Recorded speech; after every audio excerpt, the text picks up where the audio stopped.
Hey guys, I'm back with another video, and today I'm gonna keep it simple, and I just wanted to go over some nail tech advice with my beginners or anybody that's tuning into this video. I'm not too much of a camera person, so I highly doubt you guys will ever see my face on this channel, so I just figured we could do a watch me work as I go over this advice. The number one thing that you'll pretty much hear from anybody is to stay motivated, and be consistent. Doing nails isn't hard, and that's what people don't understand. Doing nails is not hard as long as you're being consistent and you're very motivated and passionate about what you're doing. I follow this one nail tech, and I kid you not, she's been doing nails for 6 months, and her work, fire. It makes no sense to me. But that really just shows you, as long as you're being consistent, you catch on mad quick. There's gonna be ups and downs. There's gonna be times where you just want to put the brush down and just say forget about it. I've done it all. There's been times where I stopped doing nails for a complete month when I first was beginning, and I regret that. Why? Because I could have been way better, or who knows how much I would have practiced that much and how far I would have got if I would have continued to be consistent. Number 2, deposits. Please make people pay a deposit. Even if you're beginning, you're only charging people $15 for a set, make them pay a $5 deposit, because people will not come and people won't tell you that they're not coming. Last year during spring break, around the time I first started doing nails, I had a total of 10 appointments. I kid you not, none of them came. Most of them had booked just in case they were in the state of Georgia for spring break. Another girl had booked just in case she got home that day. No one came. I didn't make anybody pay a deposit, and I was devastated that week. I didn't even want to do nails anymore, because I'm like, okay, is this going to be a continuous thing? Is this always going to happen to me? And to answer my own question, no, it did not continuously happen to me. And I definitely started off with a $10 deposit, and now it is $15. But even with a deposit, sometimes people will still not come. It's very rare, but believe me, it happens. When people don't show up, it's really not your fault. There's really nothing you could do about it, and there's nothing that you're doing to make it happen. Sometimes it just happens, and people don't care.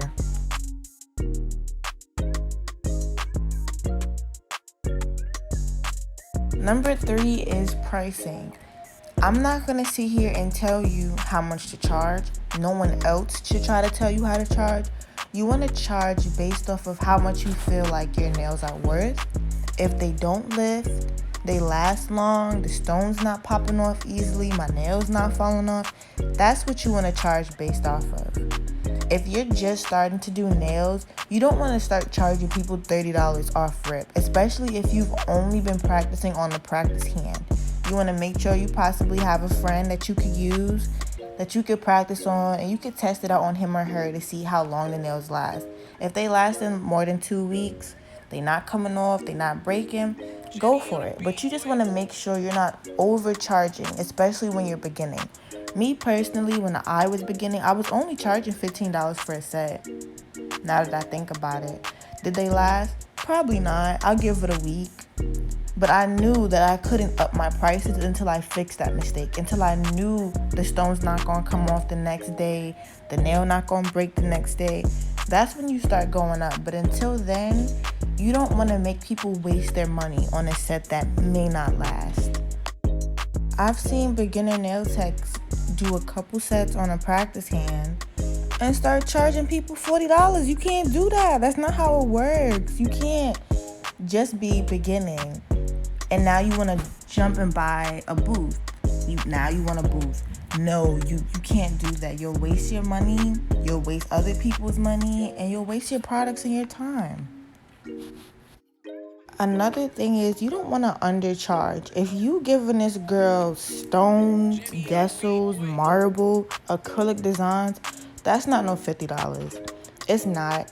And I used to have a large issue with undercharging for my work because I didn't, I just was insecure about my work for whatever reason, and people would come to me and take advantage and get whatever they want for $40, $50. The nail's not coming off, your stone's not coming off.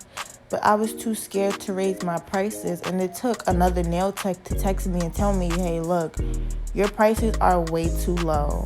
Like, she straight up told me something. She said something crazy to me, like, oh, you make the same amount of money as like a 16-year-old working at Taco. She said something crazy to me, and I'm looking like, yo, who is this? But she was correct, because I was putting in all this work and all this time, spending all this money on new designs and new products to use, but my prices were low and I wasn't making enough profit. If you're not really too sure on what you should charge, you could always look at other nail techs' prices. I do it all the time. Like, I'll look and I'll be like, okay, well, she's charging this much and my work looks, just as good. How come I'm not charging this much? Because people will pay for anything. If it's good quality, people will buy and spend their money on anything. So as long as you're giving people what they want and they're lasting, like I said, people will come to you and people will continue to come to you and come back.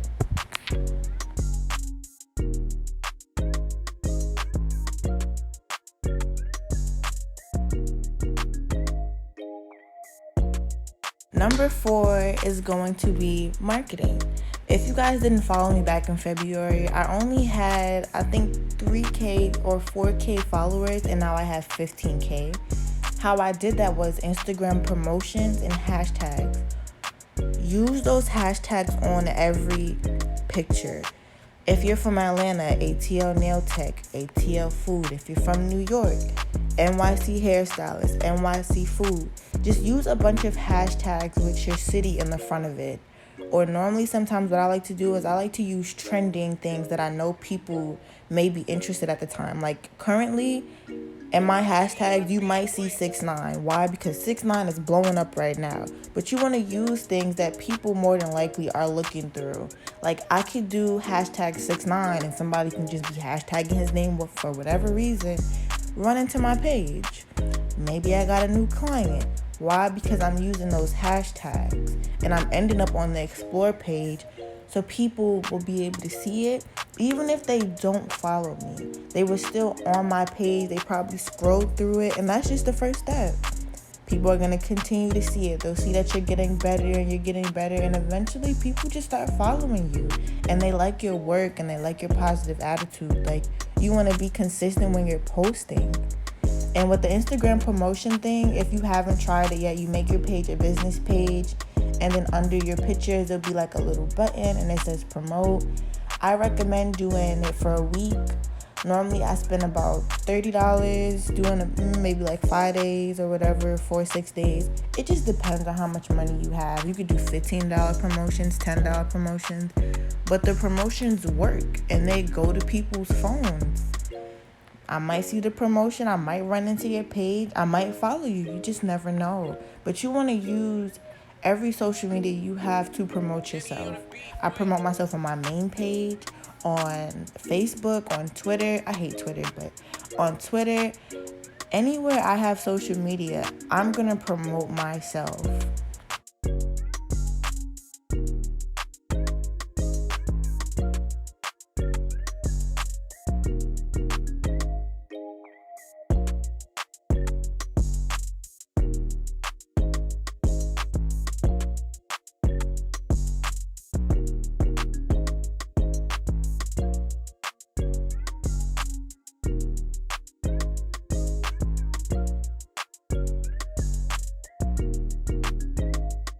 Number 5, let's talk about buying products. So when it comes to buying products, please do your research. No matter if it's acrylic powder, if it's a brush, if it's primer, you want to make sure you're doing your research on these products to prevent yourself from wasting money. I wasted so much money trying to find acrylic I like, trying to find tips I like. I was just bouncing around trying to get a feel of everything when I first started.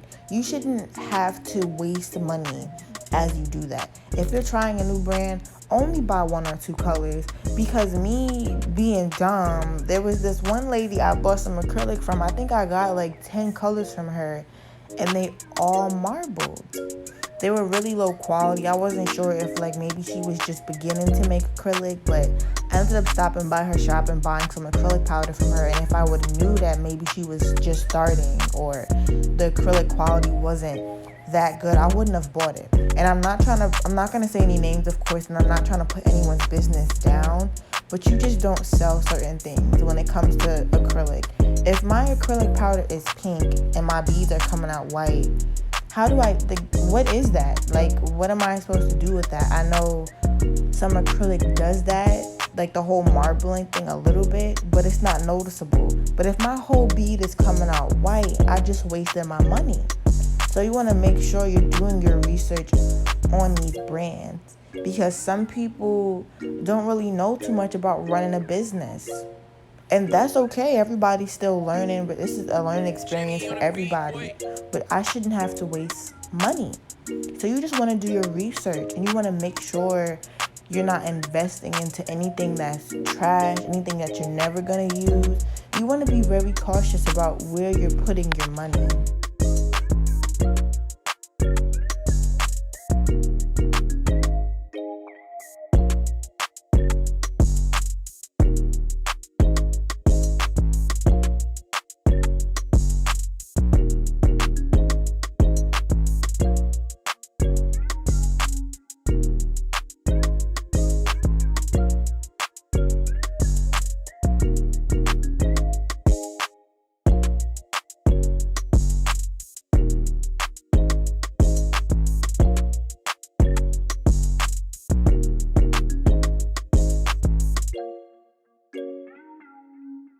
Number 6, girl, make that booking website. Please make that booking website. Having a booking website makes everything easier. You don't have to sit there and deal with people's DMs, people asking you 1,001 questions all the time, people asking you about your prices. Or, if you can't make a booking website, have your prices in your highlights, your policies in your highlights, but make sure you have policies. People need some type of rules or guidelines to follow by, because if not, people will do whatever they want, show up whenever they want. Have a grace period. My grace period is currently only 15 minutes, but it's about to be 10, because even with having a 15-minute grace period, people will take advantage of that and come late. And I hate when people are late to their appointments. It messes me up. I don't be as excited sometimes, because I'll be sitting there, you have an appointment for 1 p.m. At 1 p.m., I'm happy. Now it's 1:14 and you just getting here. Why? And then people will come to you with excuses. There's no excuse for being late. I have a client that drives 3 hours every 3 weeks to come see me. And she will book the 9 a.m. appointment. So if she's waking up at 5:30, leaving her house by 6 and making it to me by 9, man, that girl will be there 8:59. There's no excuse. People just really don't care sometimes, so you need to enforce.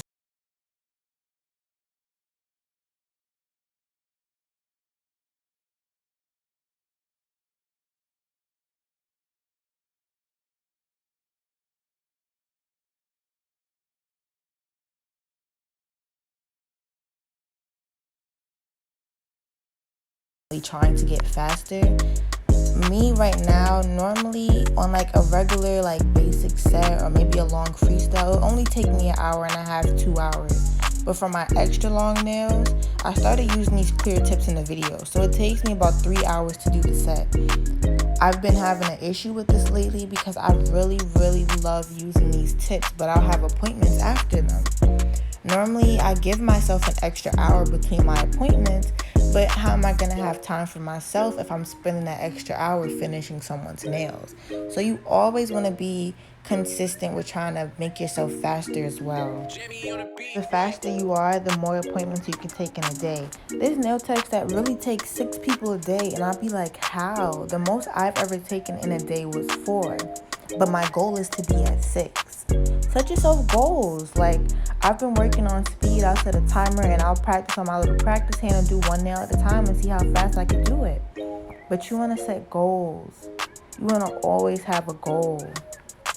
And honestly, that goes right back to pushing yourself and believing in yourself. And you just want to make sure you're always motivating yourself. You don't need anybody else to tell you that you could do it. You need to know that you could do it and you could be where you want to be. You could gain those followers. You could do them flowers that I've been struggling on. If you've been watching my story, like, you could do it. Like, for real.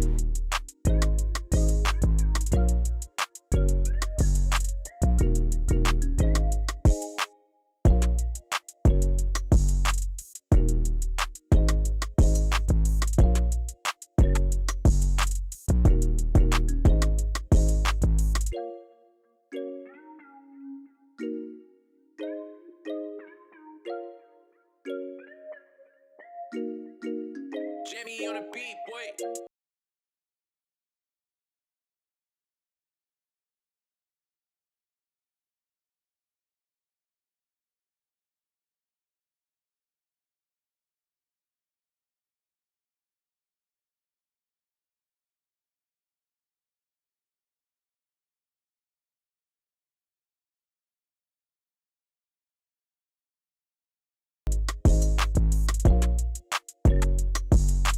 Number 9, girl, don't reply back to them comments. Like, it is so hard to not respond to negative comments. Like, people will comment under my picture like, ew, they're too skinny, I don't like. No one asked them. Nobody asks. That's the thing. People just be saying stuff and you have to just ignore it, because regardless, they still took the time to comment under your post. Like, literally. So it's like, you just have to ignore the negativity and don't let it get to you, because as your page grows, you'll see more and more negative comments. There's been times where I had to turn off the comments because there's been so many, especially on braider nails. Like, I don't know why people hate braider nails so much, but people are very ignorant and can be very inconsiderate and heartless. So when people are commenting all that stuff they chatting about under your pictures and under your posts, just ignore it.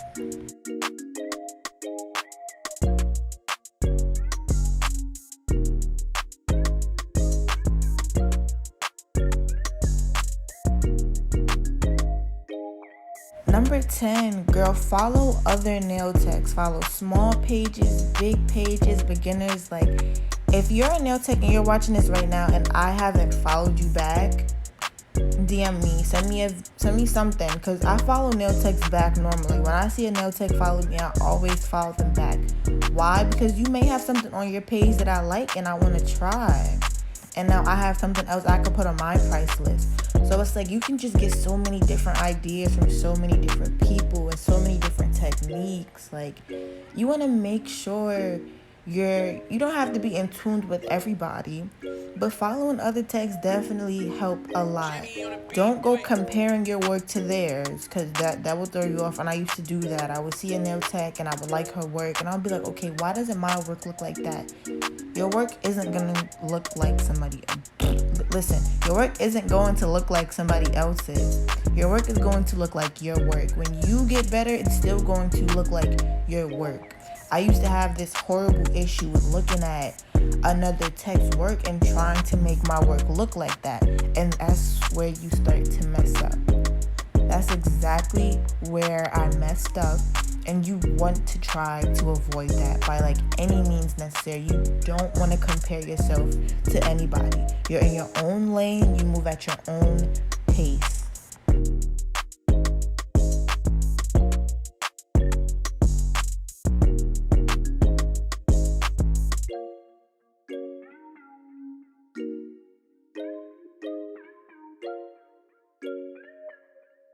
Number 11, girl, get you a little notebook to keep track of things. You want to keep track of your goals, the goals you already accomplished. You want to also keep track of how much money you're making, how much money you're spending on products. You want to keep track of your profit. You want to keep track of everything. I promise you, writing things down just make things way more easier, because you're not going to remember every little thing. So having a notebook to just go to and write stuff down or remind yourself of little things you need to do in the future, it really helps a lot.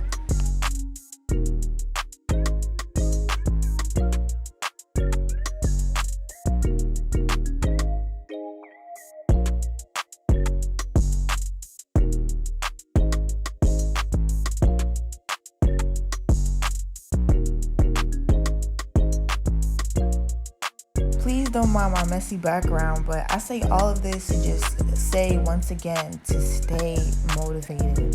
You really want to push yourself. Like, you really want to push yourself and just try a little bit of everything every day. Like, I really wish I was doing 3D flowers and French tip when I first started, because I would have been had that on my price list. I would have been like perfected it.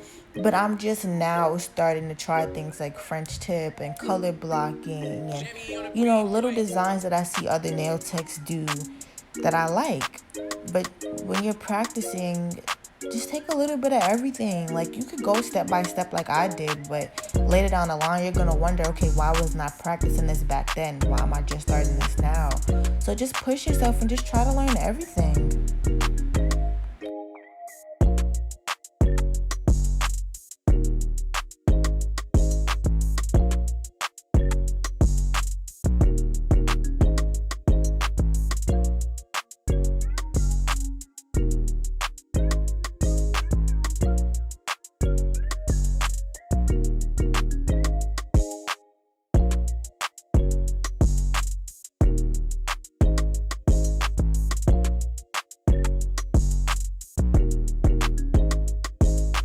Number 12, ask people for help. Like, I know there's many nail techs that won't be too giving when it comes to asking people for help and telling people what products they use. And there's nothing wrong with that.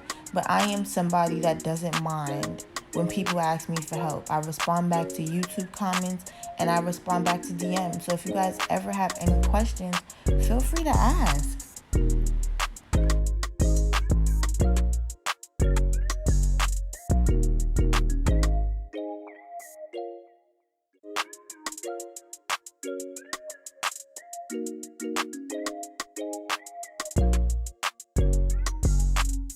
Number 13, doing nails is not easy money. I don't know who invented that statement, who put those words in a sentence, but that is not correct.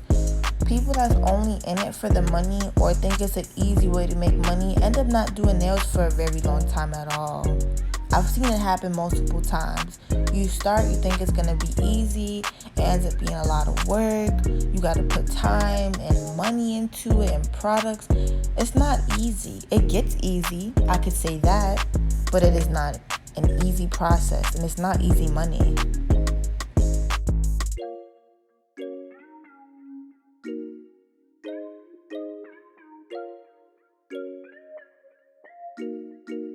Jimmy on the beat, boy.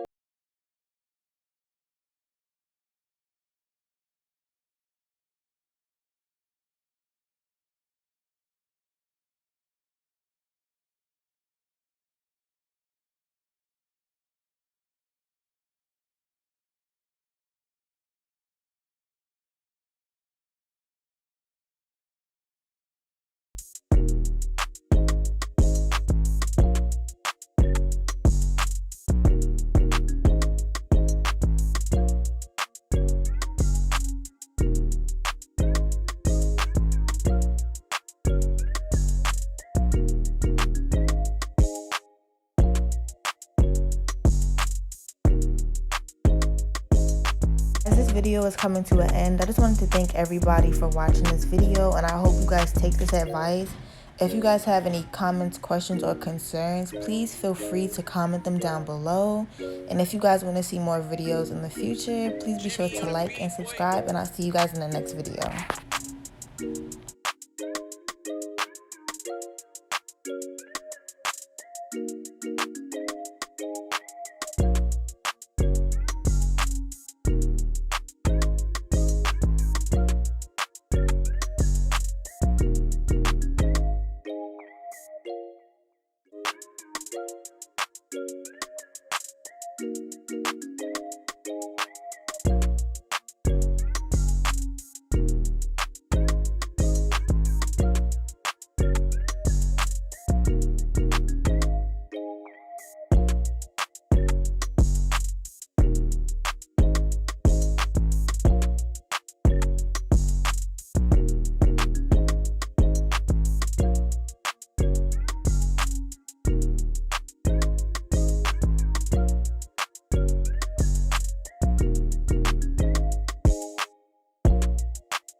Jimmy on the beat, boy.